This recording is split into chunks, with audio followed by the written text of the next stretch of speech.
I loved the technical part of it. I loved it. Like I would get into rats and, practice and do all these things. But the cases were so painful. You're Not not the because first of, one to say that. These yeah, took and not because of forever. my attendings. I mean, Yeah. most of the cases we were following other people. And so, at 10 o'clock, finally they're ready for you and you're just there and you're tired and everyone's grumpy. I was like, God, I do not want to be doing any of this stuff. Yeah. But then what happened was... Welcome back to the DIEP End. Today we are joined by Dr. Bauback Safa.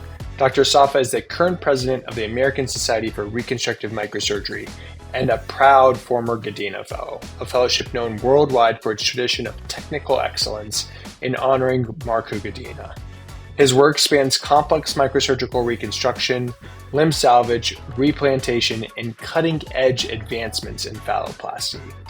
Beyond the operating room, Dr. Safa is deeply engaged in innovation, entrepreneurship, and organizational leadership, helping push boundaries of what reconstructive surgery can achieve for patients and for the specialty.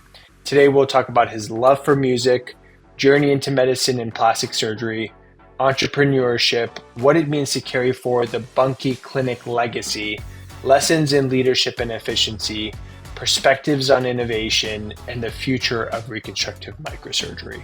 Let's dive in. Welcome, everyone, to another episode of the DIEP End. I'm joined with Dr. Bauback Safa. So to highlight two of the things that I admire the most about Dr. Safa, aside from the fact that he's just like a really down-to-earth, fun, and grounded individual, a technical surgeon, is that he's president of the American Society of Reconstructive Microsurgery, which we'll talk about. And it's that meeting, as a few other people have said, including Scott Levin, Evan Matros, is such like a technical meeting where people come to share the joy of microsurgery, but you can just feel the enthusiasm for what people do. And it's really probably my favorite meeting. So that's number one. Number two is the fact that he was a Godina Fellow. Godina, which we'll also talk about, is such a prestigious award, but it's shared by a number of individuals who really do microsurgery for the love of the game. And again, if you look at the list of the past Godina Fellow recipients, it's an absolute phenomenal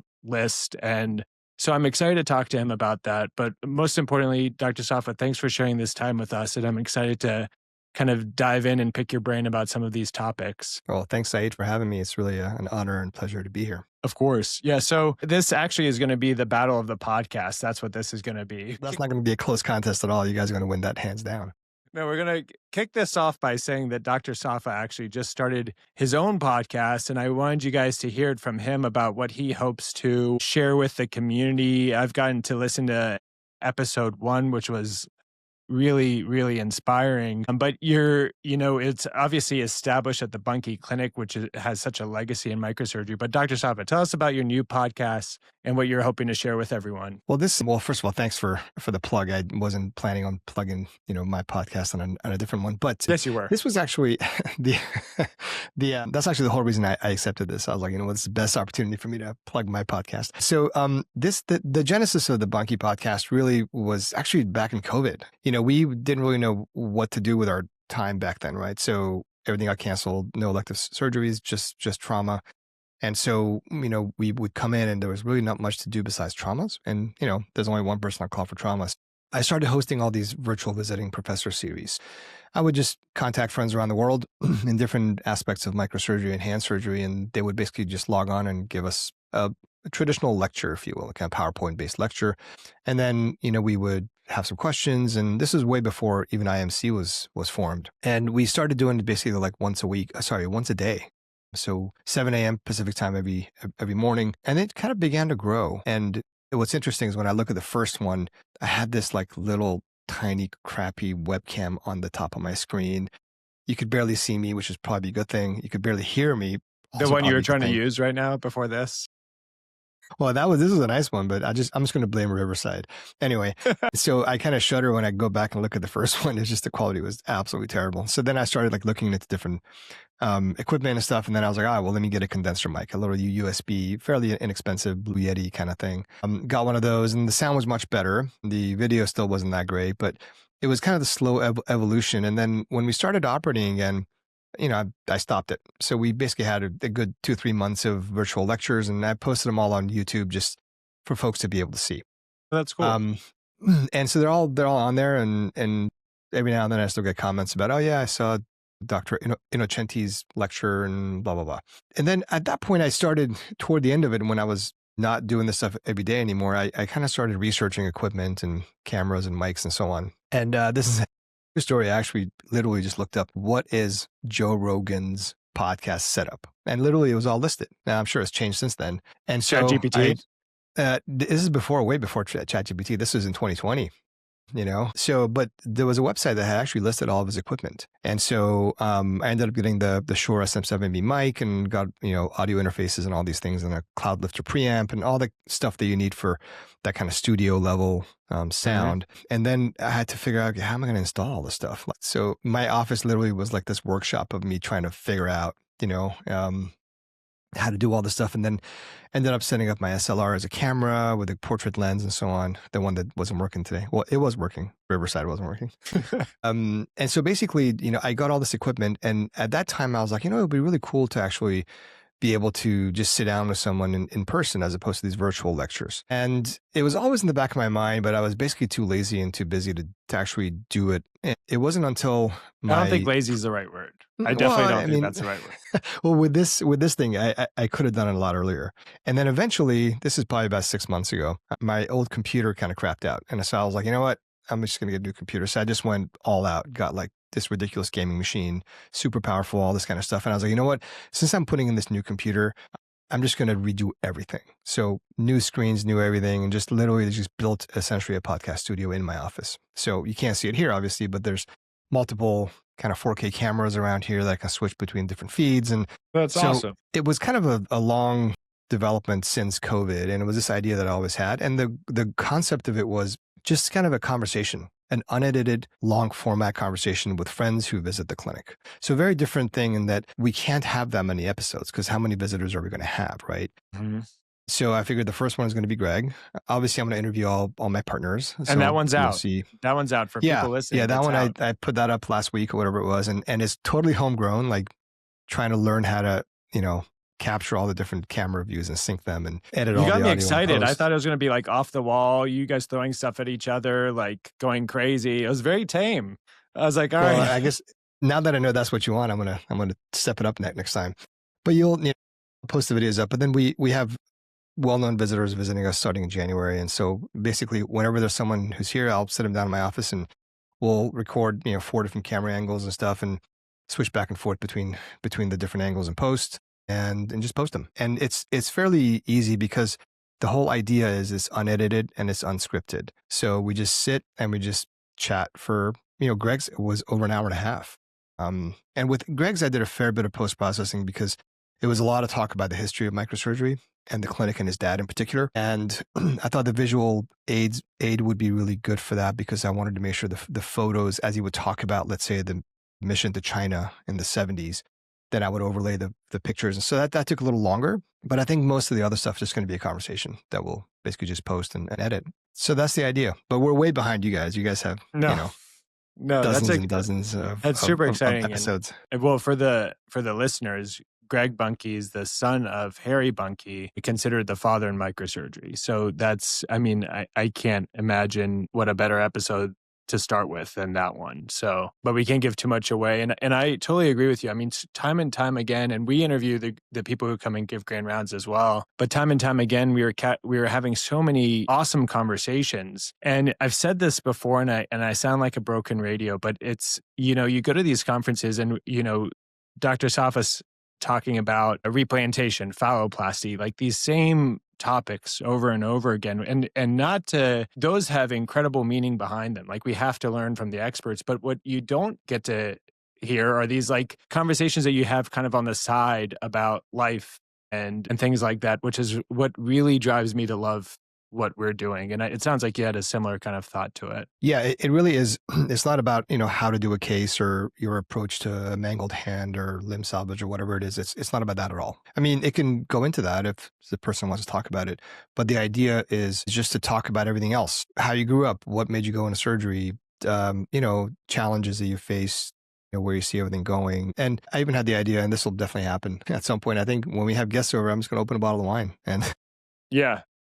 what you're going to drink, and maybe it'll get more interesting by the end. Maybe we will have stuff thrown around like you suggested. That's gonna be like a 4-hour podcast. It starts at like 1 a.m. Sun's rising, and then by the end is barely intelligible. We don't know what we're saying. You guys are like on the ground. Well, it's funny that you mentioned, talking about where you grew up, what got you into this and all this stuff. And coming from your perspective, like time passes and you probably don't realize this. I'm sure you realize this in part because of all your various different leadership roles that you've played recently, but people are also wondering that about you now.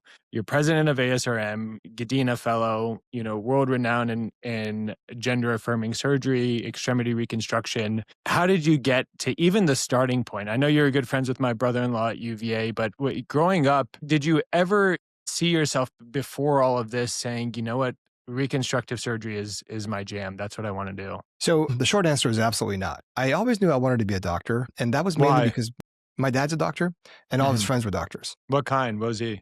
So my dad's an endocrine specialist. So he basically does everything endocrine related, but his main interest is in thyroid disorders. And all of his friends were usually internists or specialists of various kinds. So cardiology, GI, pulmonology, rheumatology, those are all of his friends. And so I was always around that. So I was always like, I guess I'll be a doctor. So it was kind of always in the back of my head that I wanted to be a doctor. I had no idea what kind of doctor I wanted to be. And, I applied to med school and got into Stanford. And that's a whole story by itself. But I ended up, coming to the West Coast. My parents are all on the East Coast in the DC What's suburbs. the story? Give us a short of it. It sounds like an interesting story. Yeah, I went to UVA for college and I applied and I got into UVA med school and then I got waitlisted at Stanford. I obviously liked it a lot because when I interviewed, it was really interesting. It's fascinating. It was a really interesting, cool place and so different than anything I'd ever seen. And then, I was waitlisted. So that summer I went backpacking around Europe with a couple of buddies, both of whom are physicians as well. One's an ENT and one's a cardiologist. And back then nobody was in touch. Like if you're backpacking in Europe, you don't have a cell phone, you don't have anything. So you would have to buy a calling card and use a payphone to call your parents just to say, hey, I'm still alive. And you do it once a week. And then my parents would call my friends' parents and say, Bob, I called, they're okay. And then we would take turns on who would call. And so basically one day I called and my mom was like, and she's never like, oh, why haven't you called? Where are you? She's very, very chill. And she goes, why haven't you called? I was like, whoa, what happened? And she goes, oh, they called from Stanford. I was like, oh, and then I was like, how many days has it been? It was like 5 or 6 days. I was like, oh, crap. So she goes, yeah, you're supposed to call this number immediately. I was like, well, it's been like 5 days. So I call and the lady said, oh, we just called to see if you still wanted to remain on the wait list, which clearly wasn't why she had called. So then I hung up. I was like, yeah, I still want to be on the wait list. And I went back and told my buddies who at the time were already in med school. And I said, oh yeah, Stanford, they called and, they both knew that like, yeah, they definitely called to give you a spot, but you just didn't call back in time. Anyway, so a couple more weeks go by and this time we're in Prague. And I just randomly said, I should call home. And so I called home and Stanford had just called that same morning. So basically I called them immediately and there was a spot available. And they said that I had to tell them in writing that I was interested. And I was like, I'm backpacking around Europe. And back then things are much harder. Like there's no, you have to fax something. So I basically just like hand wrote something at the post office and then went and faxed it over from Prague. And then you have to hope that it gets there. Yeah. I mean, I figured if I called to confirm, but somehow it got in and got there and I basically got into Stanford and went to Stanford Med School. But so back to the original thing. So I went to med school completely agnostic. I didn't know what I wanted to do. I was basically a pluripotent stem cell.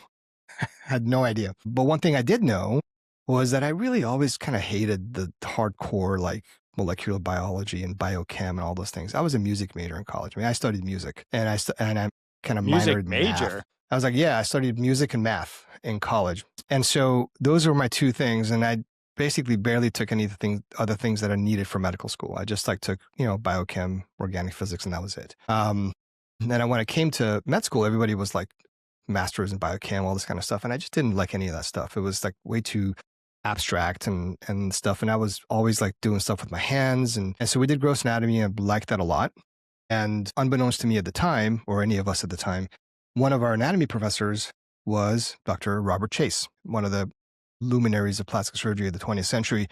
He had retired years ago from Stanford. He used to be chief of surgery at Stanford. And he just taught anatomy as basically kind of a hobby, I guess. None of us really knew who he was. And none of us really knew what plastic surgery was as a first-year med student. So after the different sections, let's say you did the upper extremity, he would give a 1-hour lecture during lunch showing reconstructive surgery of the extremity, which really showed, for example, applied anatomy, which is what you just learned.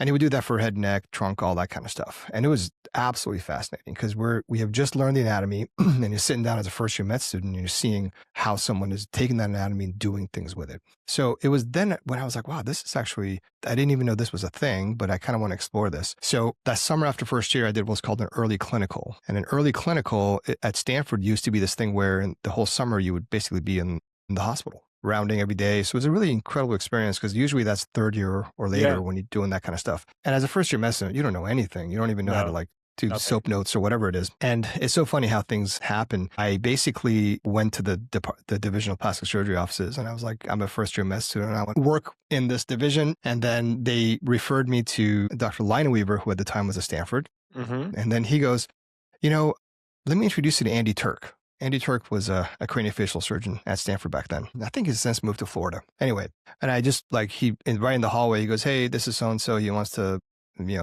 spend time in the OR. And Andy Turk goes, what are you doing tomorrow? I'm like, nothing. This is summertime. I'm just trying to work. He goes, all right, this is our intern. Just call him and he'll tell you where to go. So I look down and it's Matthew Hanasono. Wow. Matt Hanasono was the intern. He was at the time an ENT resident. So he was doing ENT at Stanford. Yeah, he was a Stanford med student, and then he did ENT at Stanford. I show up, and Matt was, as always, the nicest guy, and he was stressed out because he was busy, and I was not helpful at all. So I just stand there kind of watching. And I literally started going to the OR and scrubbing in and learning how to sew and learning how to scrub and do all those things. And so that's kind of how it all started. I went from not knowing what I wanted to do to having an anatomy professor who was a plastic surgeon and then spending the whole summer in the OR. And then the chief of plastics at that time was Steve Schendel, who's a craniofacial surgeon. And so I kind of figured out I should work with him. He's the boss and try to do research with him. And maybe that'll increase my chances of getting in here. Excuse me.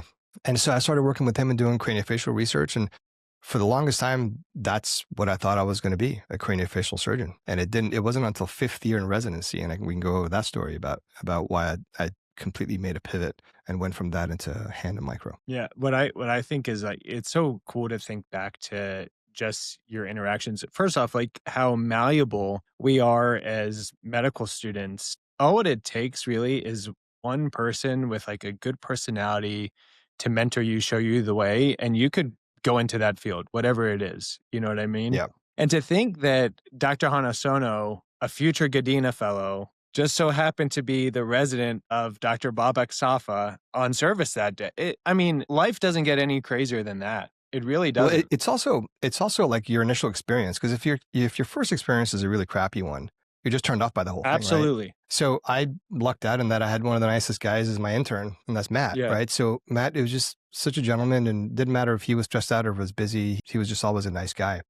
And then even more so, the 4th year on the service at the time was a guy named Sanjay Grover. Amazing guy, incredible gentleman. He's a cosmetic surgeon now down in LA. Put yourself in, let's say you're a 4th year or 5th year resident, and some first year med student shows up in the OR. He's like, hey, I'm so-and-so. I want to be in the OR. You're just like, oh God, like I got to like babysit this, because they don't even know what they don't know. And Sanjay was the opposite. And he was a 4th year student, resident on a super busy service. And he was like, all right, well, do you know how to scrub? I'm like, nope, I've never even been in the OR. And Matt had got me some scrubs. So at least I was wearing scrubs. And so he literally like taught me, not with the Avogard gel or those kinds of the actual scrubbing, like all the surfaces. So I'm like doing all the stuff, and I'm in the OR, gowning, all those things. So he was just like the nicest, most pleasant and patient guy, right? So it was just like, I was like, wow, I really like these people. So It could have been the other way around. I mean, it could have been a different rotation, different intern, different resident, who knows?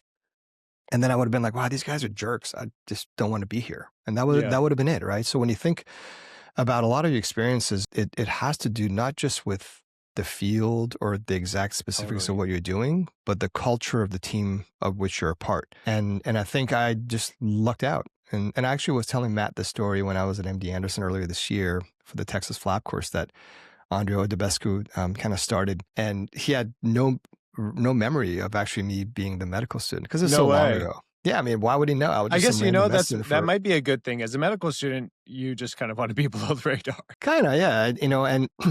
And the funny thing is, like, So when I was an intern, so fast forward, whatever, 4 years, But you got to tell five us years. why you didn't do craniofacial. Well, Oh you're yeah, not yeah. there yet. So basically, I've now matched at Stanford in plastics. I essentially Who do my you think first helped you the most during that time? who did Yeah. Who like mentored you the most during that time? when I was a medical student. I mean, all my work was with Steve Schendel, and so all my and I would present at conferences and do all that kind of stuff. And so I guess he was one at the time. Jim Chang was he was just newly hired on at Stanford. He had done his fellowship at UCLA, and they brought him back, and he'd taken over as program director. And so he and I were in touch, but at the time I didn't really know him as well, because he was kind of, I knew who he was obviously, but I hadn't worked with him. The other guy that actually, now that I think about it, was a big part of the story was Pete Lorenz. So Pete was one of Schendel's fellows when I was doing some of my research, and so I worked with him, and he, as anyone who knows, Pete is the nicest, most gentlemanly guy as well. So I think there were all influences for sure. And, you only know what you know. So I was like, craniofacial, it's pretty cool work and pretty cool stuff. And so when I was an intern, my first rotation was on ENT. And so I show up to the hospital, and the 4th-year ENT resident is Matt Hanasono.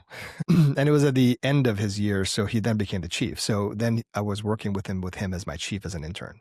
There was a lot of continuity there. And then, after that, I basically... He still didn't know you at this point.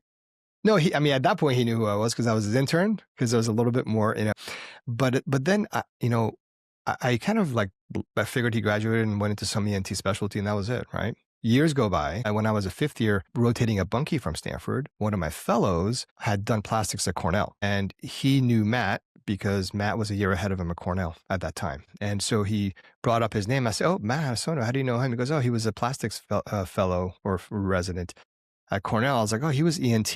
So that's when I found out that actually Matt, after all that, had gone into plastics and then went to MD Anderson. So anyway, that was kind of the story of kind of how I got interested in plastics. It's one of those things where, and I always tell residents and fellows, always keep an open mind, because you may think in your head that this is what I want to do. And sometimes you're confronted with the reality of certain things where there's a certain amount of cognitive dissonance in admitting to yourself that maybe what you thought was right wasn't right, and maybe you were wrong all this time. And the reason I mention that is, when I was scrubbing on craniofacial cases as an intern, 2nd year, 3rd year, 4th year, I didn't quite have the same excitement as I did when I was in medical school. But I was like, oh, well, it took a while to be like, you know what, or find something that I liked better. And at the time, this is a long time ago, this is probably 2004, 2005, maybe. Microsurgery at that time, at least at Stanford, was not as common of an occurrence as it is now, which means that the cases were stressful. They took a long time. The nurses weren't as familiar with it. Now it's, much more of a well-oiled machine. Obviously, it's been many, many years. And so I hated micro. I loved the technical part of it. I loved it. Like I would get into rats and, practice and do all these things. But the cases were so painful. You're not the first one to say that. Yeah, and not because of my attendings. I mean, most of the cases we were following other people. And so, at 10 o'clock, finally, they're ready for you, and you're just there, and you're tired, and everyone's grumpy. I was like, God, I do not want to be doing any of this stuff. Yeah. But then what happened was I did the hand rotation as a 4th year, and I worked with Rod Hentz, who at the time was our chief of plastics. And he was just, he's an unbelievable surgeon, nicest guy, very mellow, and just really the consummate, we call him like the Yoda of hand surgery. Just stuff just happens in front of you. You're not quite sure how it happened, but it just happens. And everything just seems so easy, and then next day you do it with somebody else, like, why is this so hard? And so I really started enjoying hand surgery a lot. I was like, wow, this is actually really interesting. It's bloodless, there's a tourniquet on there. The anatomy is amazing, right? You're doing tendons, you're doing nerves, you're doing blood vessels, bony stuff. So I was like, okay, maybe hand, but I wasn't decided yet. Then the next rotation was Buncke as a 5th year, my first 4 months. So I come to Buncke, and I'm working with Greg and Rudy and stuff, and it was kind of a combination of those two. I was like, okay, it's got the hand stuff, but these guys are doing micro, and it's fun. It's like quick. There's no wasting time. It's efficient. They're having fun. I was like, okay, this is it. So that's when I was like, you know what? This is what I want to do. Yeah.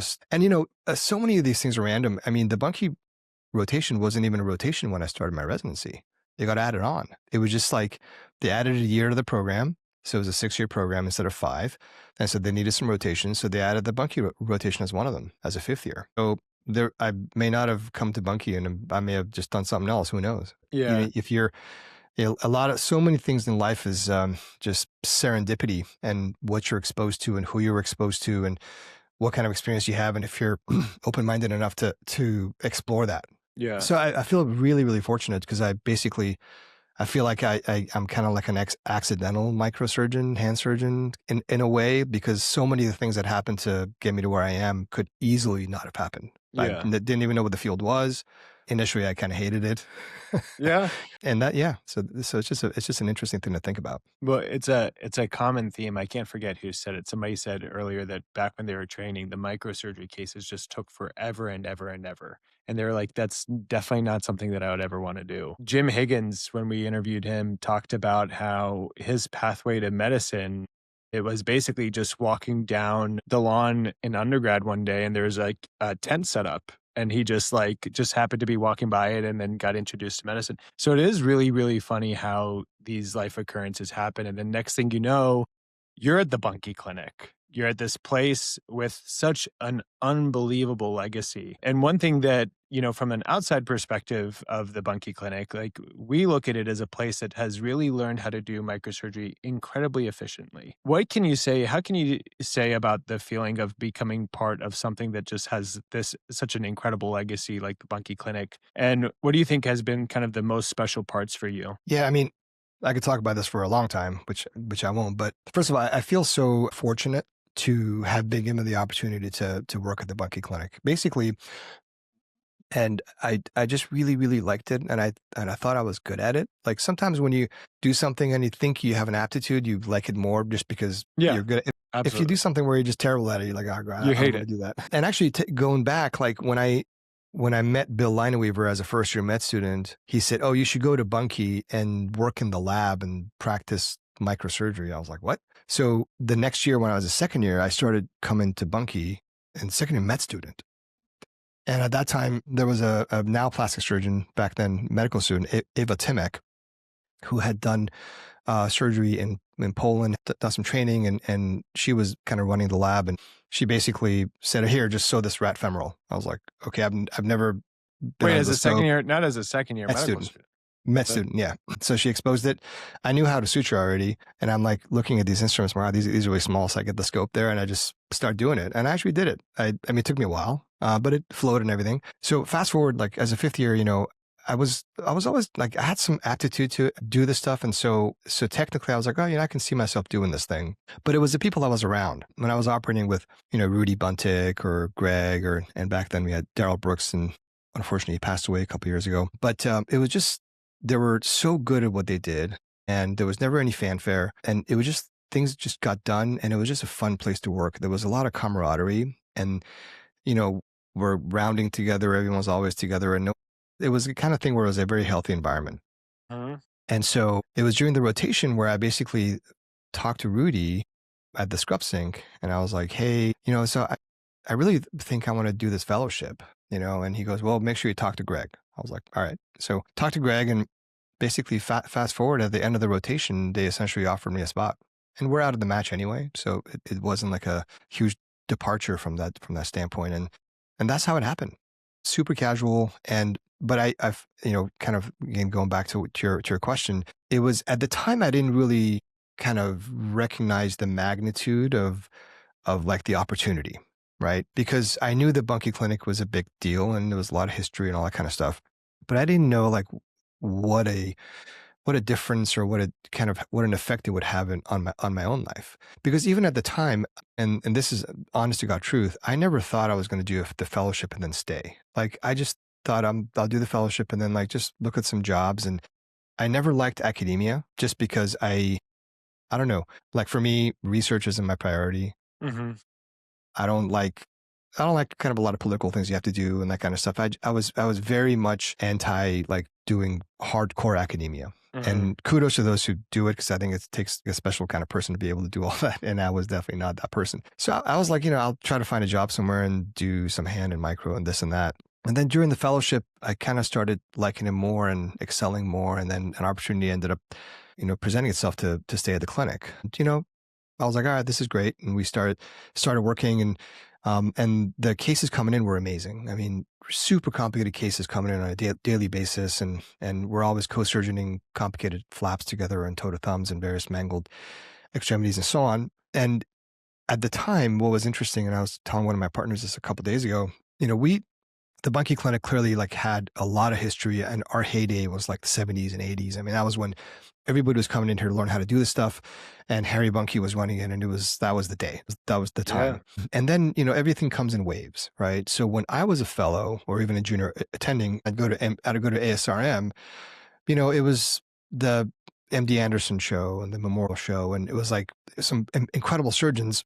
And we were just kind of on the sidelines, just kind of like watching the stage from the audience, which was great. I mean, I was learning a lot of stuff, but I never even thought that, oh yeah, like we should be doing that stuff or I should be doing that stuff. It just wasn't even part of the conversation or like this long-term goal. Like, my goal is to do this, become a chair, become this. It wasn't that at all. I was just working, trying to do cool cases. And it just kind of gradually went there somehow. So the same way that I was kind of an accidental microsurgeon through residency, I think I also kind of this is kind of like maybe an accidental president. It wasn't the kind of thing that I don't think I was that's like, true. Okay, meaning like it wasn't. I know it was. If you asked me in my first like even decade of practice, I would never have told you like, oh yeah, first of all, this is even possible. Second, it was something that I actually wanted to do. It was just this completely gradual, almost organic thing and a lot of it, honestly, started with the Godina Fellowship. Yeah.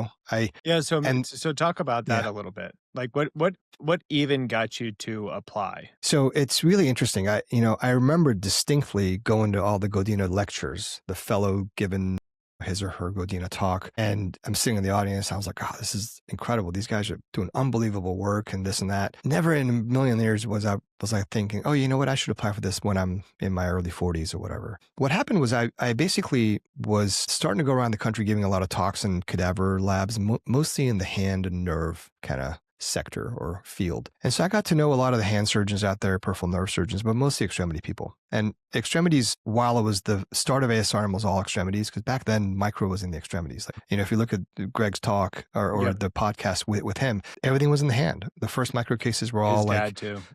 Yeah, and or like a flap to a foot or something like that. Go to thumb. Yeah, and so, but then as a field developed, then all of a sudden there was a lot of other stuff: head, neck, breast, all these things. And so the extremities, especially hand, kind of got pushed to the side, because there's also the hand association, there's a hand society. Mm-hmm. And so I was getting more involved in those things because even though I was doing a ton of micro, it was mostly in the extremities. And so I started going around and kind of folks started to know me in the replant world, in the hand micro world. And then I started doing phalloplasties also completely randomly. Like it was never a thing where I was like, how did that even happen? I want to start. What happened? So I'm going to talk about the fallow thing, and then we'll come back to this train of thought. So basically it was literally a random phone call and a random voicemail. There was a surgeon who had just moved to the city. Don't say it was Matt Hanasono. It wasn't. I don't think Matt is the farthest away from a phalloplasty surgeon. Probably a good thing. He's doing real, multi-flap head and neck cancer reconstructions. Basically, one day I checked my voicemail, which I almost at work, I rarely ever do. People just call my cell phone, right? And there was a voicemail from a surgeon I didn't know who had just moved to the city. And, he said, I've trained in urology and plastics, and I've got a few patients who want phalloplasties. And then I'm new to the area, so I need someone to do the micro, and I'm going to do the urology part. And he's like, are you interested in doing this? So I kind of thought about it. I was like, I don't know. I mean, I've never done it before, but I've done a ton of forearm flaps and this and that. And so I talked to Greg. I was like, what do you think? I was like, call the guy. Why not? So called him and then ended up getting a bunch of cadaver arms. I'd never seen one. And at that point, fewer people were doing them, so it was hard to actually go see one. There were no fellowships or anything, and I was already in practice anyway. So basically, I had the Chang Wong paper from the 80s, and so those were out there, and I started practicing the patterns and the measurements and so on, and then we just did a couple, and then it just kind of blew up. So that's kind of how it started. It was just like right place, right time, right skill set, and being willing to try something. Did you end up loving it? You must have to become. Yeah, I mean, it's a super cool operation. It's basically every case, let's say it's a forearm flap, is a near total forearm degloving. So you're literally skinning the whole forearm with blood vessels, all the nerves to it, multiple veins. So it's a cool dissection, right? And then the micro is cool. So we usually do end-of-side of the femorals, a little bit of vascular surgery. And we did a ton of vascular as part of general surgery. Even though it was an integrated program, I did a lot of vascular trauma, general surgery stuff. So when I started doing this stuff, I felt really comfortable in the femoral triangle because we did a lot of vascular. So I just said, I'll just do that. I'll clamp the femorals and just, go and decide. And I remember I hadn't done the punch in so long. I was like, what's the size? What's the whatever? And I remember Chris Peterson giving a talk about how he likes using the punch on like big vessels.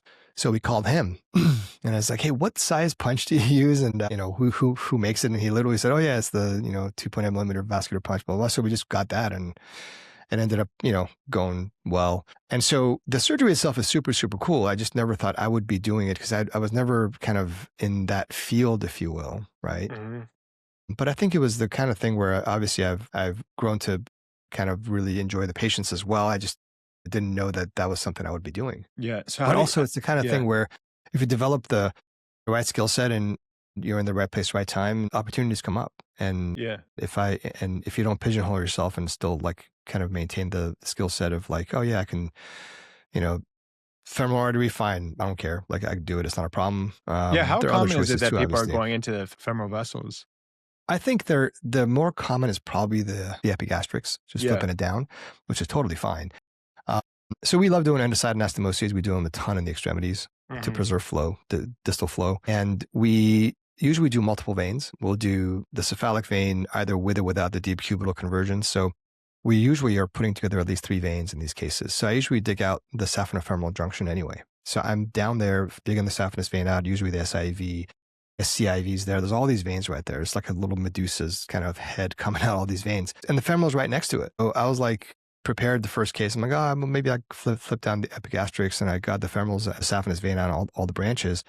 And you literally see the femoral pulsating right next to it. Mm-hmm. So I was like, well, it's right there. Let's just go to it. Yeah. I've used the epigastrics mainly in patients who are like super large and it's just a really deep hole. So in those cases, sometimes we'll flip down the epigastric. Another technical question before I want to go back to hear about the Godina. Sure.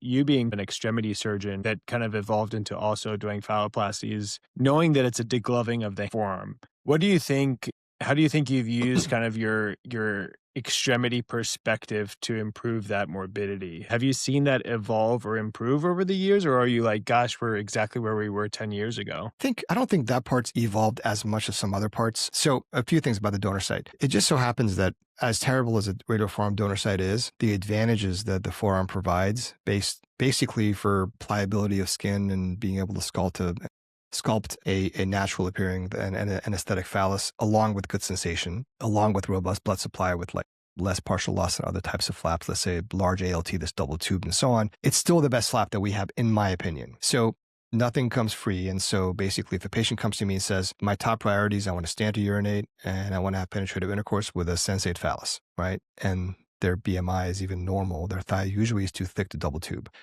So you can do a single tube thigh and then do multiple stages of, opening it up and do a 2-stage Johansson or putting a flap inside of that or whatever. But I think that at the end of the day, the complication rates that we have for forearm flap single stage is actually lower than if we do multi-stage reconstructions with thighs or so on. So I think that we know that that's the best flap. So the question then is, how do you best manage the donor side? And I think for us, this is my personal bias. I mean, we're in the hand of forearm all the time. If it's not for a fallow, it's for other reasons.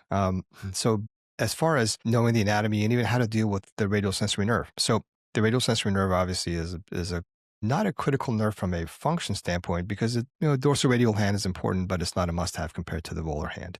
However, the discomfort that it causes and the morbidity it causes with regards to pain can be debilitating. We do know that it doesn't take a joke, right? So if you kind of mess with it too much, patients can have a ton of pain and they'll come back complaining. And oftentimes I'm using this as one example for you, there are distal branches of the radial sensory nerve into distal forearm skin. So not just the dorsal radial hand. So there can be kind of a watershed area of the distal forearm that can have branches from the radial sensory nerve. And there are areas sometimes in the dorsal radial hand that can have innervation from the LABC that continues. So there's certainly patients that have that. So if you're not a hand surgeon or a nerve surgeon and you're harvesting this flap and you see all these little tiny branches of the radial sensory nerve going to the forearm skin, what are you going to do? You're going to probably just cut them or burn them or something.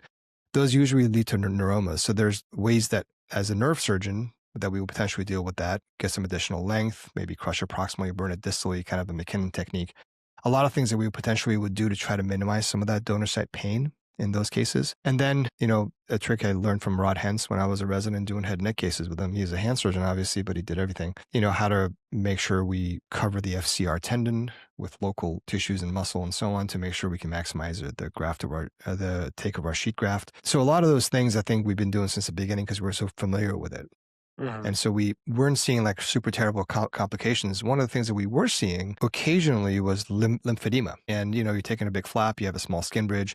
So that was one of the things where over time we said, well, we're doing lymphatic surgery. Let's look at the lymphatic drainage pattern of the hand. Mm-hmm. And there were a few firsts there that we did. We did the first immediate lymphatic reconstruction in the hand, actually with Mingwei Cheng in Taiwan. When I did a phalloplasty at Chang'an Memorial Hospital, one of my partners, Walter Lin, who heads our lymphedema program, came with us, and we did ICG studies kind of on table pre and post harvest, and we're seeing a fair amount of dermal backflow post harvest. So we did an immediate couple of LVAs on the hand. So we've done a lot of work in that. So that's one of the new things that we've done to try to minimize some of the donor site morbidity, and we're doing it preemptively now, especially in patients who, based on kind of a immediate ICG post harvest, are showing a lot of dermal backflow. And have you seen a difference? So we don't have enough numbers to have done statistics yet, but the ones that we have done LVAs on haven't gone on to develop lymphedema. Gotcha. To show a statistical difference, it's a small percentage of them that get lymphedema, like single-digit low percentages. So we would need to do enough to be able to compare those two cohorts. But we haven't seen lymphedema develop in the ones that we have done that, even though we see them in single-digit percentages in other patients. But to your point, I think, it's which also underscores the importance of having a fairly kind of broad-based micro practice where you can tap into these different skill sets. And I think one of the things I really enjoy about extremity surgery, especially hand micro, is that if I have to do a 0.3 millimeter central pulp artery replant, I'm doing that. If I have to do a end to side to a femoral, I can do that too. Yeah. If it's end to end to side, it doesn't really matter. And so I didn't feel there wasn't a technical part of any of these that for me was like, oh, I'm afraid of this technique. I'm not sure if I want to do endosize deep in a hole to a big vessel. So I think it underscores the importance of having that broad skill set. If all you're doing is coupling veins, but if something happens and you have to sew a little tiny thin-walled vein, can you still do that, for example? Or can you do freehand anastomosis without clamps, right? If you have a super tight spot. And it's basic stuff. It's not super complicated, but I think for younger trainees and fellows and kind of young attendings, I think it's good to do all those and maintain that skill set. I 100% agree. One of the things that I am still actively involved in, even though it's never of great timing, is the living donor liver transplants. And I think the reason why I love those cases is because you go in, everything's bloody, everything's like bouncing in your field. You can't use clamps and you're just sewing. And every time I do one, I think to myself, the next time I do micro, it's going to seem like a piece of cake. And it's good to have those like challenging cases to put it into perspective, but also so that you're never comfortable, Yeah. I think you're trying to make, sorry, go ahead. Because, like any case in micro, it could be incredibly rewarding and fun until it's not.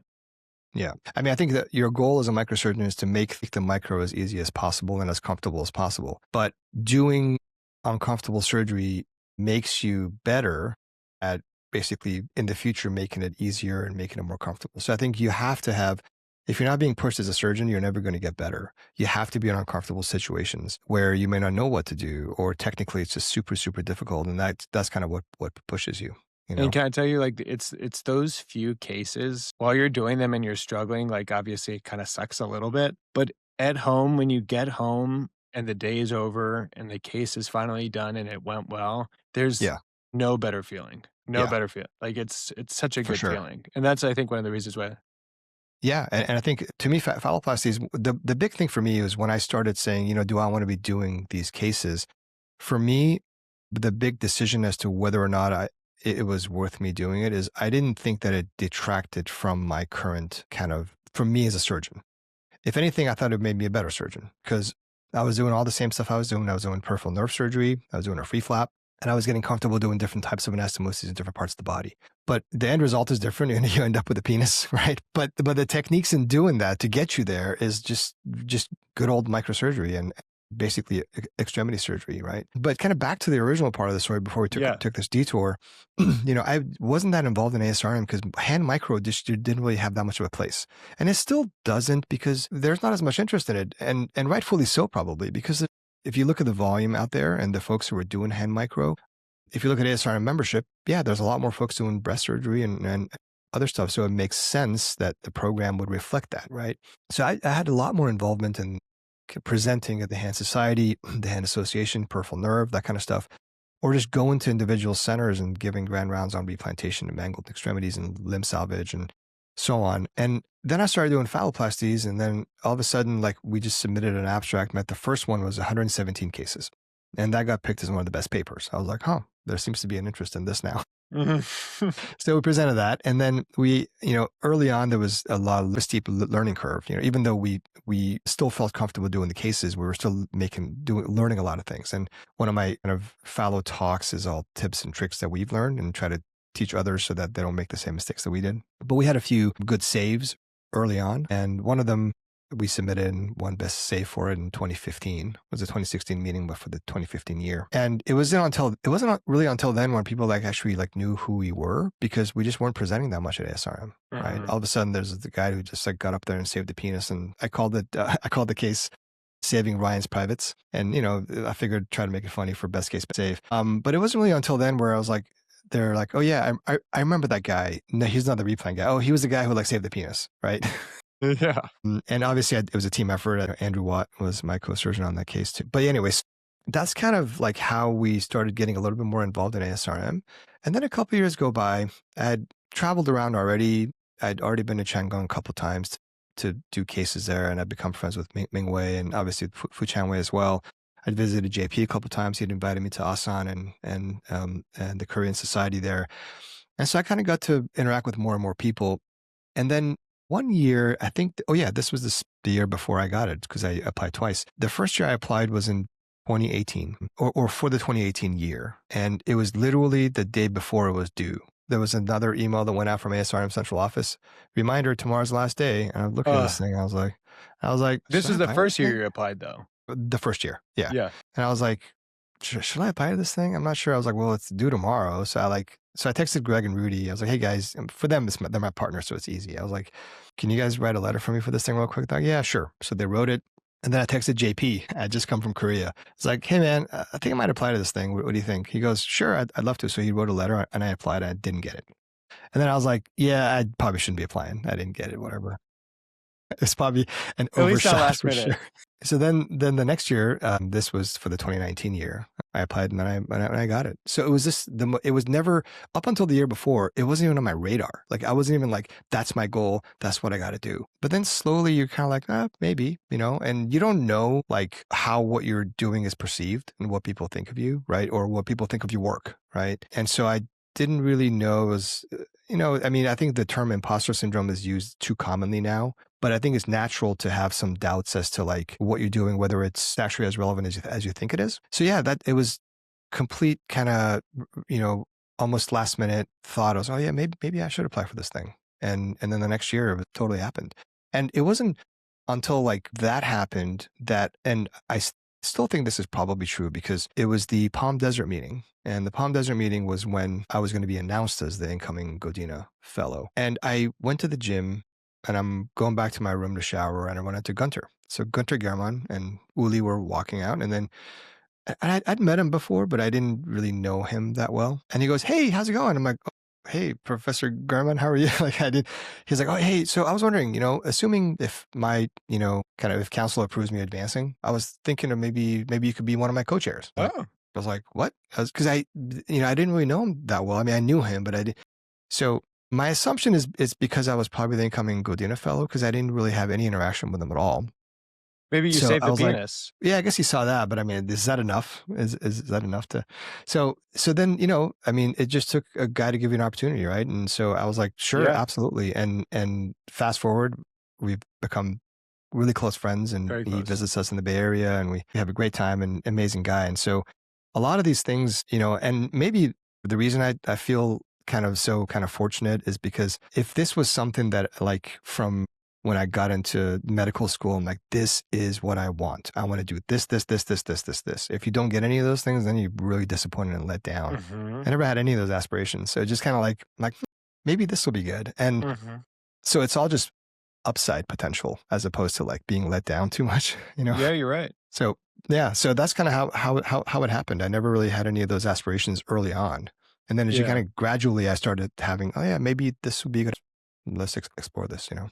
But, you know, I get this sense when I talk to people from ASRM, and this is kind of what I was saying at the very beginning when I was introducing the podcast, that it is such like a technical meeting.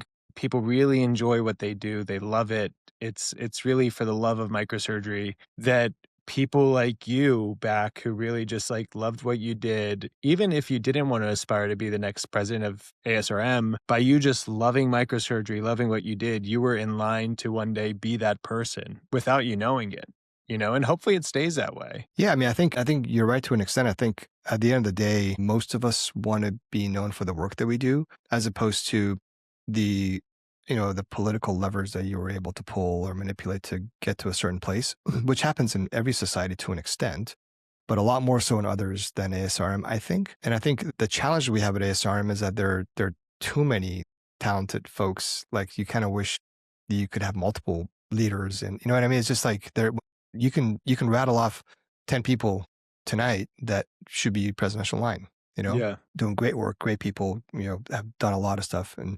And so it's definitely a society that I think has a very high percentage of folks, like you mentioned, who are at baseline doing very technical work and doing super cool stuff. And I think at the end of the day, you know, most of us, myself included, you would want to be known as, oh yeah, like you don't want to be the guy who's like, oh yeah, he was president, but no, he's kind of a crappy surgeon.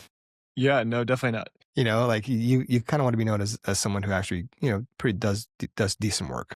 Well, and then when you look at the wall of the people who are past Godina Fellows, Scott Levin, Larry Colin, who's like my second father. I always tell him that. Randy Sherman. It's an intense group of incredibly skilled people that also probably at one point weren't like, I want to be president of ASRM, you know? And I have I wonder if it'd be interesting to kind of pull all modern day microsurgeons, because I feel like in the past people did it for the love of the game. And now people are thinking ahead as to like, how do I become the next president?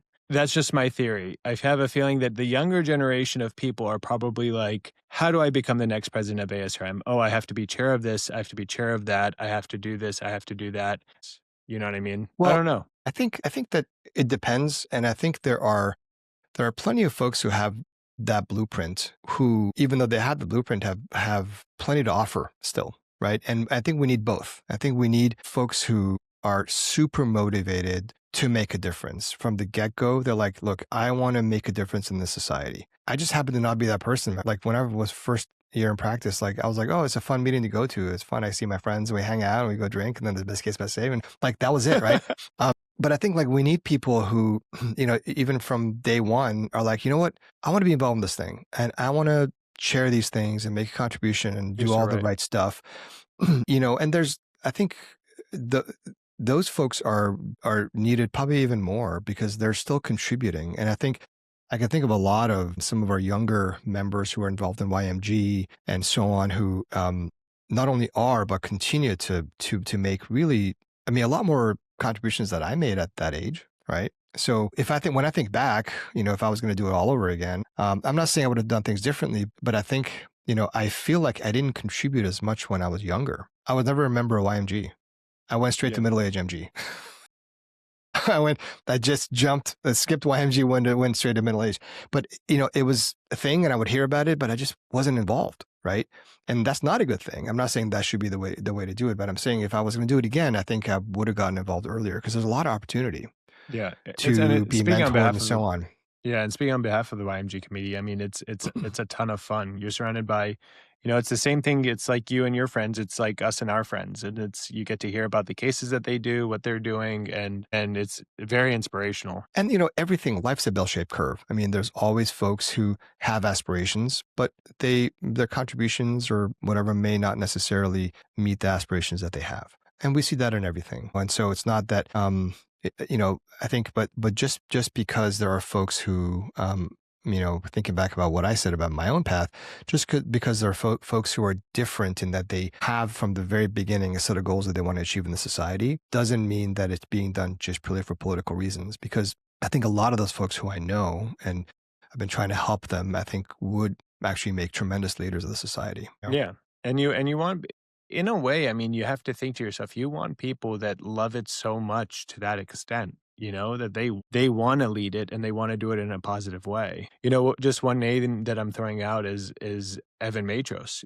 Evan Matros puts his heart into every single thing that he does. He really does. And he's going to be just like you. He's going to be an exceptional leader. He absolutely, since day one, he's loved the society. Evan is like the prime example, right? Yeah. Prime example of a guy who just wants to serve and make a difference. Everything he puts his mind to or everything that is asked of him, he'll do and then some. Always on time, never late, always does an amazing job and just really cares. And so it's, he's going to be an incredible president, obviously starting. I'm so excited to hand over the reins to him. Just because I know what a great job he's going to do. After his presidency, everyone's going to look at mine and say, that was... No, but yeah, he's the exact example of, and there are plenty of folks like Evan who are now in their YMG years, right? Who are totally doing that. But even Evan, he was never the guy who like 10 years ago was like, okay, this is how I'm going to become president, right? He was wanted to get involved and do all the work. Yeah. Even then, exactly. I mean, Joe DIEP chose him as his program chair, and here's an example of the kind of leader that Evan is. Evan clearly does head, neck, breast, a lot of the stuff that Memorial does, right? And he was a sole chair, so he didn't have a co-chair that year. And so, and it's a tough job. It's a lot of work to do. And if you're a sole chair, there's no way that you're going to have the deep expertise in every aspect of microsurgery work that way. So you have to rely on your program committee for certain things. I think if you have a co-chair, then you can potentially have two people who really complement each other. Like for my year, Andrea Odebescu is extremities, trauma, burns, upper lower extremity, Ed, at Chang, breast, lymphedema, head, neck. I mean, so together they really cover all aspects of it. So with Evan, I was on the program committee then. He called me one day. He's like, hey, I'm just going to ask you to basically like put together most of the program for the hand and lower extremity. Is that okay? I was like, absolutely. So he basically just delegated it, obviously with oversight, but he was definitely, a guy who was willing to kind of include people who were below him at that time and trusted them to do a good job. And it was just a really, really good way. And he was always just so open to any suggestion. I'd be like, hey, you know what? I think for this one, we should invite so-and-so from Korea and so-and-so from, Italy or whatever. He's like, that sounds good. Do it.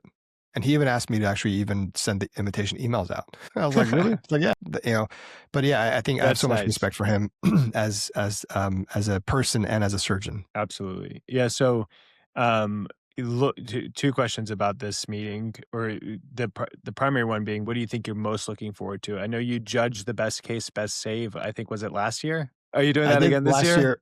No, I'm not going to do this year. Last year was like, was such a last minute thing, and I was kind of like pushed into it because they needed a fourth person for some reason. We have 3 good ones this year. The third one I have to still contact him, make sure he's up for it, but I think he will be. But yeah, it's actually really not my thing. Like I was not comfortable up there. I don't know. I did it, but and I think it went okay, but it definitely wasn't the kind of thing where I'm like, oh yeah, I really want to do that again. What I'm looking forward to the most. So I think ultimately, most of us would probably say this. What I'm looking forward to the most at ASRM every year is just really, it sounds so cliche, but just seeing everyone. You know what I mean? I think it's just such a close, tight-knit group that when you go to the meeting, it's literally like seeing all your friends. And for me, it's like phases of friends because I go there on Monday night for the hand society an association meeting. So on Tuesdays, it's hand pre-course. So all my hand buddies are there as a first wave, right? And we're hanging out, and all of a sudden, like they slowly start leaving, and then the micro people come in, and it's just a really fun, even though it's a ton of work, and I'm looking forward to that winding down too. But even though it's a ton of work, it's just really fun to see everyone. And I think the other part of it is I do really enjoy the dialogue of basically working with folks from all over the world. I think this was something I was doing even pre-Godina. I was traveling a lot and not only lecturing, but also learning from a lot of folks who were a lot better than I was and still are. But during the Godina year, my whole thesis was on replantation and complex hand. So almost all my travels were centered on that. And so I was going to these really famous kind of hand hospitals or brilliant surgeons like Paco del Pinal and so on. And I was able to operate with all of them. So we'd scrub in and do these super cool cases. I went to Seoul. I went to Korea a few times and operated with Dong Chul Lee. And it was just a really cool experience. And Dr. Wu in Daegu. And so it was just the whole and they were so open, right? Now, granted, you're an ambassador of ASRM. So you already come with a kind of a stamp, if you will. You're not just some random guy who called them. But the openness of how willing they were to just host you and have you scrub in on a patient who didn't even know who you were was really amazing. And I think it really kind of solidified the kind of how important it was in our society to basically be open to visitors and be open to making friendships with people who you may not even know at the time, but you end up becoming really close friends with. And back to Dr. Hentz, when I was a resident, he would have visitors from all over. And I remember one day he goes, always be a good host to whoever visits you because you may not know who they are, but in 20 years, there may be somebody really important and you become really good friends with them. And I was like, oh, that's pretty cool. And he's absolutely right. I mean, it's you just don't know where people are headed. And I'm not saying you need to do that in case you have something to gain from it, but it's just that of course it enriches your life too when, 20 years go by and you realize the guy you knew 20 years ago all of a sudden is doing some cool stuff. Right? Of course. And that's why my theme for this year is, breaking barriers and building bridges. I got to make sure I say that right because it's all B's. So it's like, it would sound terrible to say breaking bridges and building barriers, Yeah, you have about a month to get that down. I've been practicing it and making sure but it really reflects this, right? So, and my guest society is the Indian Society. There's some amazing microsurgery happening there, especially in the extremities, but also in the head and neck areas of our field. And so I really wanted to make sure that folks who had always been so kind to me and hosting me in Coimbatore, Raja Sabapathy and Hari Venkatramani, to host them as well as a lot of their other colleagues in other parts of India, speakers from all over, as there always are. But the kind of theme of breaking barriers, building bridges, I'm hoping that some of the younger generation continues that because it's really that our society or our field had its genesis based on exactly that. When you see in that podcast with Greg, was literally what they were doing with Roland Daniel and Harry Buncke back then was breaking barriers. Let's go to China. No one had ever been there before Nixon, a few months before that. And so they were building bridges that whole time. And I think it's easy to lose sight of that because the stressors of everyday life, I mean, it's hard, right? Life's not easy. You got family, you got obligations, you got academics, you got all this kind of stuff. It's hard to want to do that, but I think it does enrich your life quite a bit.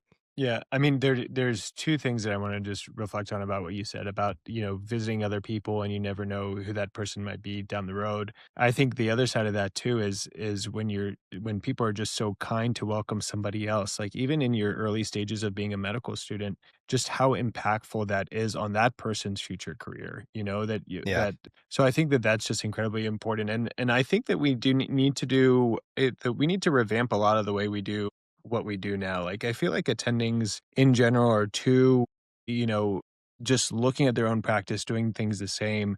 I always talk about it with Suhail Control and some of our other partners that we love going into each other's ORs just to see how people do things differently. And I think that there's so much to learn from that. I mean, this sounds cliche, but lifelong learning, I feel like we need to really apply that into what we do in surgery. Yeah, for sure. And I find myself learning stuff, all the time. And I think it wasn't just a Godina year, but I think, even your partners will do things you're like, oh, I hadn't thought of that. Or sometimes if your fellow will bring something up. And, younger minds tend to be a little more creative in many ways. They're less set in stone, if you will. And some of the ideas are bad, but some of them are great. But I think, it's just being open to that. I mean, obviously there's some things where you've tried other things and this is better. In which case, as I was talking with Greg about, in which case you gently say, actually, I think this is why we should do it. Well, but I think, the whole lifelong learning thing and the more complicated a field you're in, the more what you're doing is not easy, the more important that is. Because what we do, if all you do is finish, residency and just do carpal tunnels, there's not that much more you're going to learn from doing a carpal tunnel. So if you do a hand fellowship and just do trigger fingers, carpal tunnels, CMC arthroplasty, there's a learning curve and not that much, right? But the more complicated what you're doing is, the more things are changing in it. I mean, in my practice, doing brachial plexus surgery now versus when I finished, there's all these new concepts, like things that we found out that probably don't work as well. And it changes all the time because we just don't have all the answers because it's complicated, And I think, I keep going back to Dr. Hens. He had one of these things where I love the story.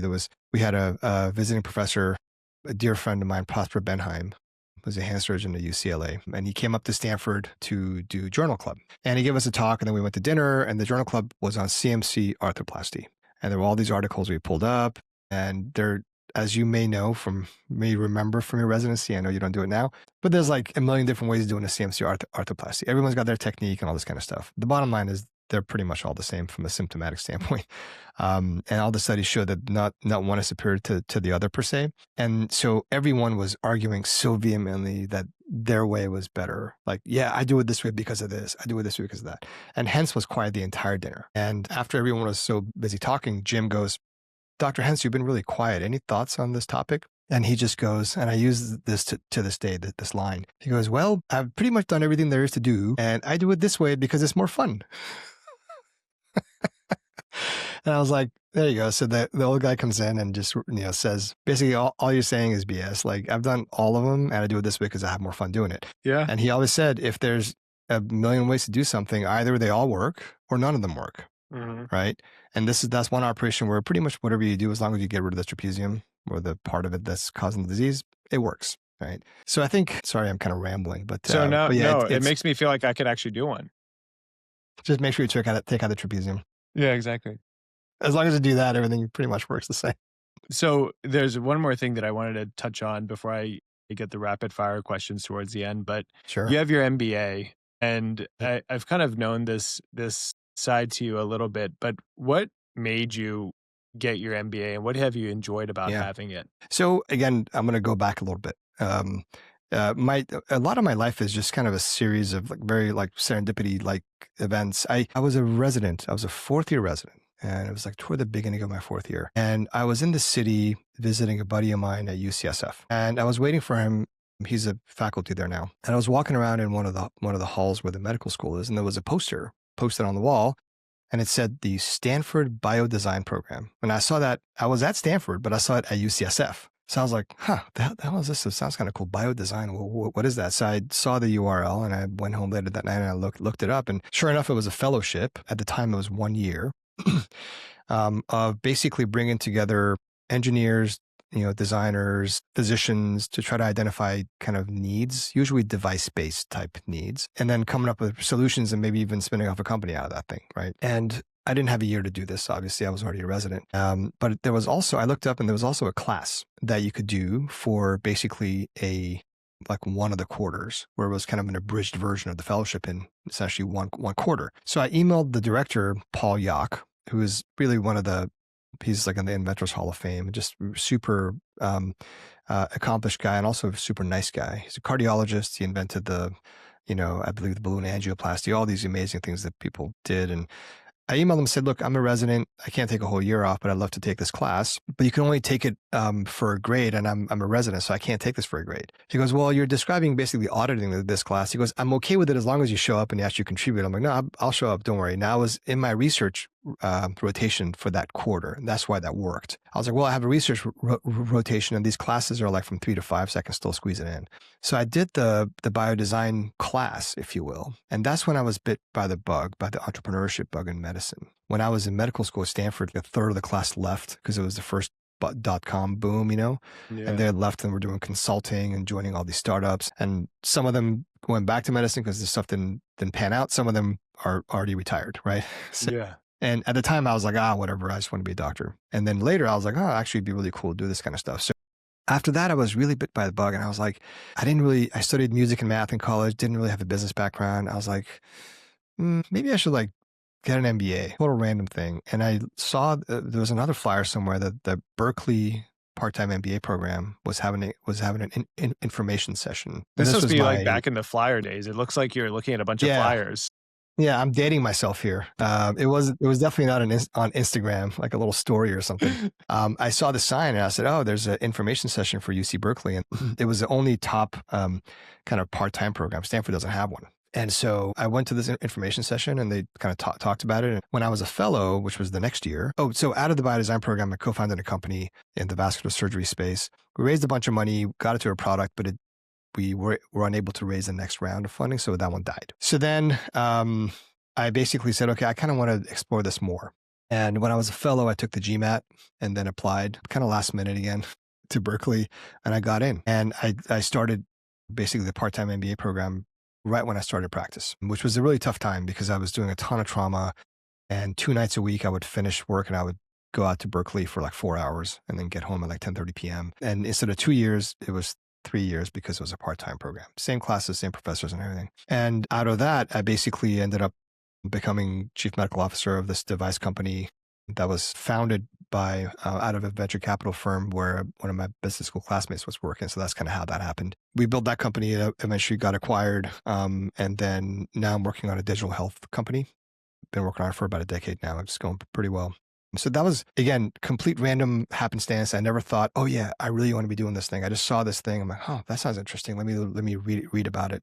And I got involved, and eventually I got an MBA and kind of started. The focus on the MBA was on entrepreneurship. So that was kind of most of what I was doing.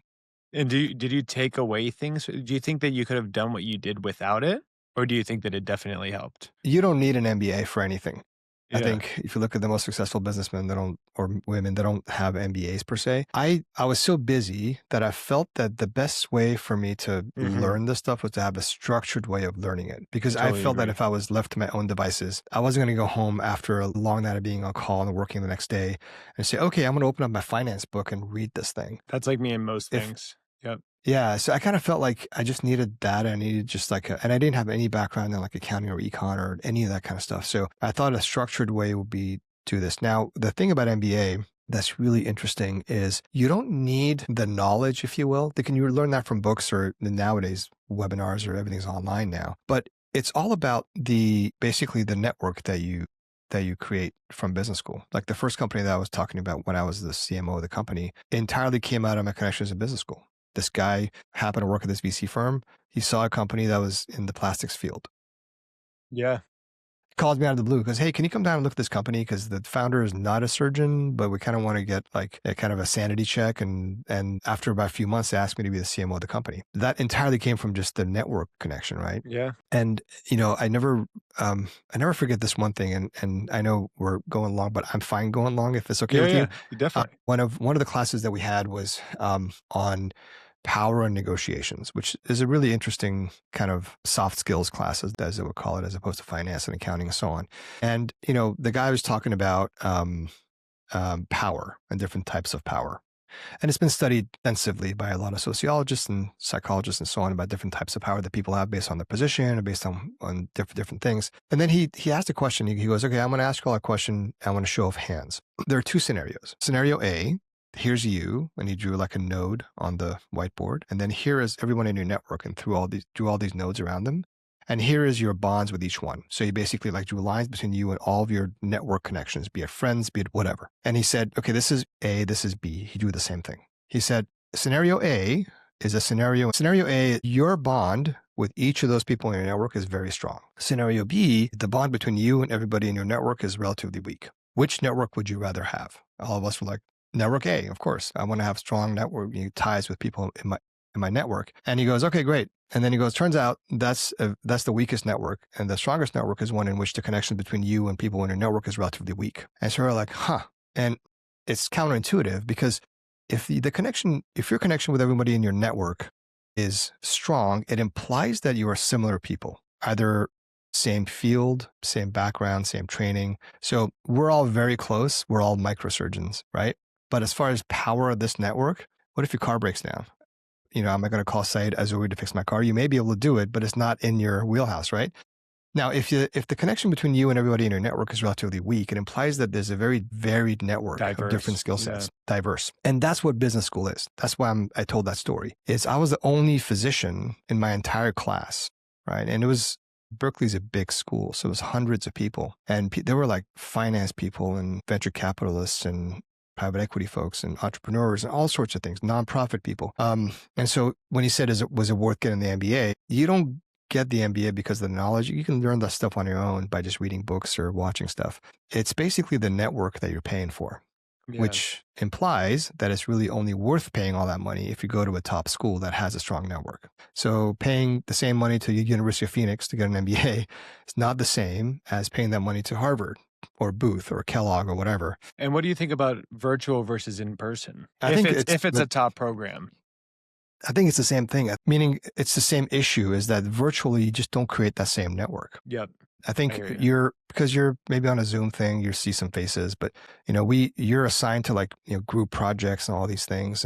And I would never, ever have been working with these people.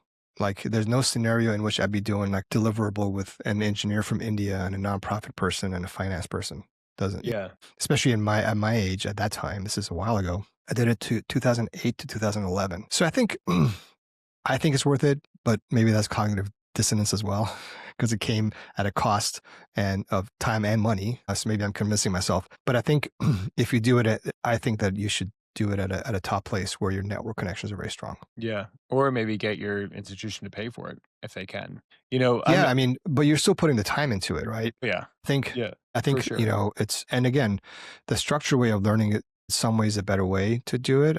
I tend not to be as structured, ironically enough, in the way I learn things. I was always on my own, doing my own thing.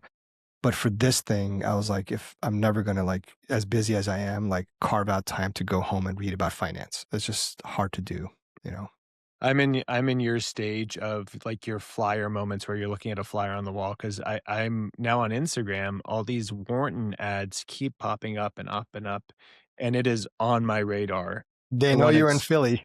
I want it so badly. I think about it all the time for all the reasons that you mentioned, the networking and the unique perspectives and all that stuff. And all you need is for one opportunity.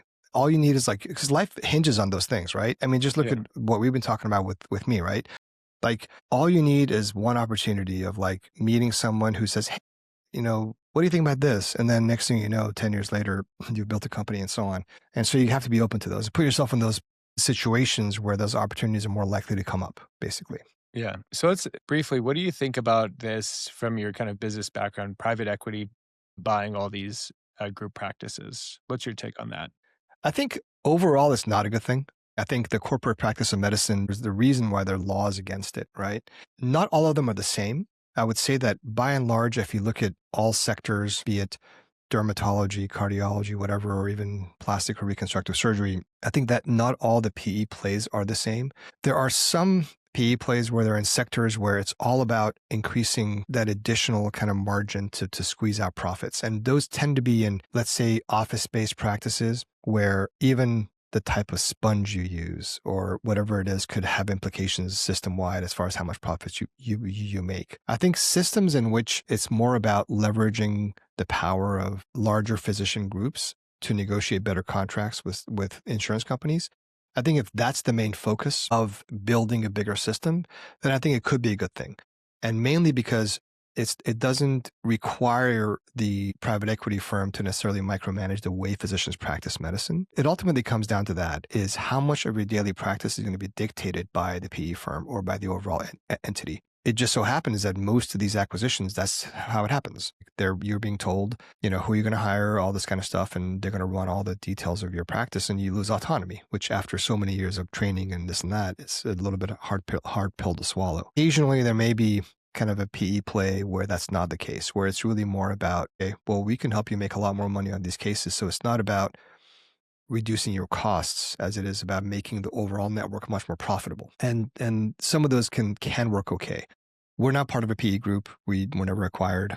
We've done some consulting for one, but we never became part of a PE group. We're still an independent group. I think so. It's pros and cons. And one of the downsides of a PE play usually is the dynamics of the practice itself. So most practices, there's a hierarchy. And so there are the founders of the practice or the founder of the practice in some cases. And generally speaking, the equity is lopsided. So the folks that are most senior have the most equity. And then the folks that are most junior are the least equity. the folks that are most senior have the least to lose. They're near retiring anyway. Their alternative is they just retire based on whatever pension or 401k they have. The one who's younger has the most to lose. Ironically enough, the incentives when you do a PE firm or a PE play is the opposite, where most of the money goes to the guys at the top who have the least to lose. And then it trickles down, and the folks at the very bottom who still have 30 years to practice, have the most to lose, end up getting a tiny little bit, right? So that has implications with regards to how that practice is going to move forward and how sticky they're going to be able to be with regards to retention of those employees. At the end of the day, PE firm, if they're going to acquire a practice, they want a practice where everyone's motivated to work hard. Mm-hmm. And the best way to destroy motivation is someone thinks they got a raw deal. Yeah. And like, oh, I'll just put my 5 years in and go somewhere else. Just like anything. Yeah. Just like anything. But PE firms in these acquisitions typically don't micromanage how the funds are dispersed. They say, we're going to buy this practice, and it's up to the partners to decide who gets what. Usually, human behavior being what it is, the more senior partners typically take a bigger chunk. Mm. And so the incentives are kind of misaligned that way. And that's why a lot of them don't work out. Yeah. Yeah. That made me think of some things that I never thought of before. So I was curious to hear what you thought. Now into some kind of other questions towards the wrap up. Thinking back, we've talked about so much. I could talk honestly for maybe 2 more hours. If you thought back to anything that we've talked about, or even things we haven't talked about, is there anything looking back that you wish you could tell your younger self? Like, Bauback, don't do this. Like, do this differently than I did it. Yeah, I mean, I think most of those things would be more on the personal side and not as much on the professional side. Because I think professionally, I have to pinch myself oftentimes. Like I feel just so fortunate in being where I am and working where I'm working and working with the folks with whom I'm working, because some kind of in the lucky few, I think, that things have worked out that way. So I don't really have any regrets that way per se. I think one of the things that I do, not necessarily regret, but I think about a lot is I basically moved across the country from the East Coast. And, my family, we emigrated here from Iran, 87. And, we were the main reasons my parents came over, the kids, because, I think they just wanted to make sure we had good opportunities. And fortunately, my dad was trained in the States and he was boarded and everything. So it was an easier transition than most for a physician to come here. You could just practice, and he had moved to the States to train before he went back to Iran. So he was always of the mindset that, look, if you think there's a better opportunity for you 3,000 miles away, that's totally fine. You should explore those opportunities. I never, ever thought that in 1996, when I came out from medical school, that I would be here basically 30 years later. I was like, oh, I'm going to go to Stanford, and, maybe I'll come back to, I don't know, Hopkins or somewhere close to them, right, in the DC area. Yeah. But it's not like, it just happens incrementally. Life happens incrementally, and the realizations are sudden. So you basically, things are just happening and you're going with the flow. And then you come to a sudden realization. It's like, oh, geez, it's been 30 years. You're so right. You're so right. And then you say, it's been 30 years. My dad's 82. My mom's 77. And then you think about it and you say, okay, well, if I go back to visit them 4 times a year, right? And it's a really kind of a morbid thought to think about. But let's say, just hypothetical scenario, right? Let's say my dad has 10 years. I'm just putting a number out there just for ease. And I go back 4 times a year. That means I'm going to see my dad 40 times, right? When you think about it that way, it takes on a whole new meaning, right? So you're like, oh crap, like I'm going to see my dad, 40 times. That is not enough. So then the question is, well, what do you do about it, right? So then the question is, well, you got to make sure you see them more. But how possible is that with life and so on? So I think to answer your question about what you would have done differently, I think what I would have done differently is probably prioritize, in light of how far away I am from family, visiting them more. Because now it's like, and it's not about my sister or brother. They're younger. My brother's 10 years younger. My sister is 3 years older. But yeah, it's definitely not necessarily a regret, but something that I think about a lot. And I think those are things that you can take back. And so I think my recommendation, if you will, advice, if you will, to someone who's just finished fellowship or so on, is take every opportunity you can to go back home. Yeah. I mean, you said it the best way. A lot of that is honestly heartbreaking because I'm thinking about how true it is. But you said the best way, how like you blink and next thing you know, how many years have just passed. And then if at the end of the day, like, does all this stuff really matter? And have we been distracted this whole time from what matters most in life, which is our family, you know? There's And not a single person who is sitting or lying on his or her deathbed. And if you ask them, what do you think you would have done more of? There's not a single person who said I would have worked more. And when you're on your deathbed, no one ever is going to say, I wish I had worked more, I'd accomplished these more things. They're probably going to say, I wish I'd spent more time with so-and-so. At the end of the day, those are the things that are most important. But unfortunately, the realization for those things usually come a little bit later in life. Right. yeah, well, that's why these podcasts are important, is sharing these stories. But Scott Levin mentioned something during his when I was talking to him about how he was on the beach with his former wife and kids, and it was back when they were phone booths, and the whole time his wife and kids were on the beach playing and having fun, he was in the phone booth taking work calls and Yeah. talking about work, and his biggest regret was that. So I think our listeners will really appreciate that. I know that I will, is to take every moment that you have to make time Yeah. for what matters most. Exactly. So so these are some quick questions, but you said you were a music major in college. If you did something aside from plastic surgery or reconstructive microsurgery, what would you have done? Like professionally as a job. Is that the question? I probably would have become an engineer actually. And I was always, enamored by mechanical things and using my hands for things and so on. So I think I would have gravitated toward that. I just didn't, for some reason in my head, I was like, I want to be a doctor because that's what I was always around. And in college, and that was a random thing too. I mean, life, seriously, when I think about it, like it's literally a whole series of random events. It wasn't technically a major because I was what's called an Eckel scholar at UVA. So Yeah. they I went to actually don't UVA. give you, yeah. Oh yeah. That's right. So I had I basically didn't technically major, but I had all the credits for a music major and a math minor, but I still was Eckel, so I just left it at that. But basically the whole way this happened was I was always a serious musician and it was a serious hobby of mine. And we just moved to the States and my English sucked. And I took the SATs and I got an 800 on the math and a 480 on the verbal.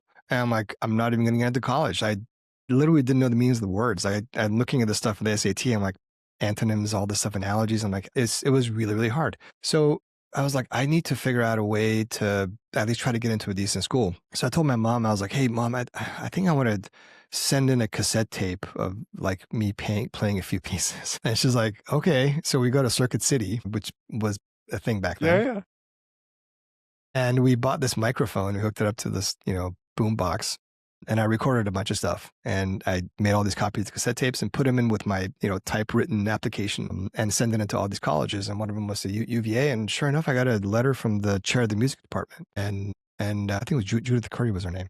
And she basically encouraged me to study music and then put me in touch with Konstantin Sablinski, who ended up being my kind of piano professor through all of college. And so that was, I thought, well, to be a doctor, you have to major in bio, chem, whatever. And it turned out you didn't. And they gave me a performance scholarship and they paid for a lot of my lessons and that kind of stuff, which was really, really nice. And it made my college experience so much more fun, I think, because I wasn't like all my other buddies in Gilmore Hall, all stressed out about the classes that they were taking. I was basically just in Old Cabell Hall pretty much all the time. So, but I think as a profession, I never viewed it as a profession. I wasn't good enough to be a professional classical pianist. I mean, folks who are professional classical pianists or giving concerts and stuff those guys are going to Peabody and like conservatories in Juilliard and Indiana and that kind of stuff. I was just a very serious musician as a kind of a hobby, if you will. So I would probably have become an engineer of sorts, is my guess. Is that still a hobby of yours, the piano? Yeah. I still play. I mean, I don't play as much as I would like. And if we're going to talk about regrets, it's also, having carved out it's impossible to have as much time. I used to play it up to 6 to 8 hours sometimes, especially my last year in college. Well, as last year in college, I was senior recital, whatever. But one of my regrets is that I, over the last decade or even more, haven't played as much as I should. I still have the piano at home and I play, and I was playing last night and so on. I wish I did play it more, but it's never too late. It's the kind of thing where, you're never going to be as good as you were when you were 20. because you're not doing it as much. But it's the kind of hobby that you can do pretty much, like I said to Greg in the podcast, you can do it till you pretty much die. It's like, it's not a super physical thing. Hopefully not. Hopefully you're not doing that when you're dying. Meaning I love skiing, but I'm not going to be skiing when I'm 95 years old. It's like you don't see 95-year-olds on the mountain. But I could see you skiing when you're 95. I could see that. You're going to be podcasting when you're 95. That's what's we're going to still be on this podcast. You should we'll play the piano at ASRM. Podcast. I know. What's that? You should play the piano at ASRM. That'd be cool. All right. So last two questions. What's your go-to OR music, and then what's your favorite surgical instrument? Favorite surgical instrument. So I love the Micron's razor edge scissors. They're these super sharp tipped. They're the length of a Stevens rotinotomies, but really sharp tip. The tip is as fine as a kind of micro scissors, but you've got the mechanical advantage of a 5-inch scissor. And so I do most of my dissection in the hand and other places with those black scissors. They can do damage, so you got to know where you are. And I use them usually with Tisch DeBakey's. So those forceps are my favorite. They're basically like micro DeBakey's, and that's just amazing to grab tissue. So those are my favorites. And the other one was, OR music. First question. OR music. Yeah. So OR music I listen to, I alternate between, if it's a Pandora type station, between a station called Gotan Project, which is kind of it's a very niche kind of thing, but it's kind of like loungy, like Tango Nuevo. It's got a really good beat underneath with like no vocals to annoy you, but it's just a good beat. So 2 a.m. and you're doing a replant, you just want to have Are you this. guys still doing replants at 2 a.m.? Yeah, I mean, if it has to go, it goes. Yeah. I mean, you can do it the next day if it's a digit, but the next day you have OR or other stuff, so it's hard to just carve time for that. The other one that's really good is Hotel Coste. And Coste is Costes. So it's a French hotel. And I've actually been to that hotel, and they're famous for their lounge, and their DJs basically are very well known. So back in the CD days, they used to put out CDs of Hotel Coste, volume 1, 2, 3, 4, and so on. And there's a Pandora station called Hotel Coste. And it has similar music, like a lot of kind of beat-driven background lounge music. That's like good to keep the speed going, but not annoy you as much. Like I don't do classical in the OR. That's a non-starter. I'm gonna have to look this up. Hotel Coste. Yeah, Hotel Coste is good. It's Costes. Yeah. Really... Well, thanks so much for this conversation. I have to say that, like, selfishly, I love going back and listening to these conversations, because look at the ground that we just covered in the past however long and how much fun it was. I truly, truly, truly enjoyed it. No, thank you so much. I feel like we could talk even more. Yeah. Maybe we'll do a part 2. Part 2. Sincerely, thank you for your time. Thank you for your wisdom and sharing all of your insights. And this has me really looking forward to ASRM. So I'm super pumped for the meeting and for the continuation of your podcast. I'm definitely going to be listening to the next episode. Who's the next episode? Can you say it or no? Well, I don't know yet, but it's probably going to be Rudy Bunke. Okay. Oh, so he would. Rudy is. He's my buddy, and he's just he's the consummate surgeon and just a great guy. So I think it'll be amazing to have him be the second one after Greg. We got some visitors coming internationally in January, so there's going to be a lot of other ones too. Good. Well, hopefully you won't. It's going to be a much slower rollout than yours because I'm limited to in-person visits. Yeah. Well, thanks again. Thank you for listening to The DIEP End, a plastic surgery podcast. If you've enjoyed today's conversation, please like, subscribe, and leave a rating on Apple Music or Spotify. Video from the podcast is available on Instagram and YouTube at The DIEP End Podcast. Join us again soon for more conversations with luminaries and experts in the world of surgery.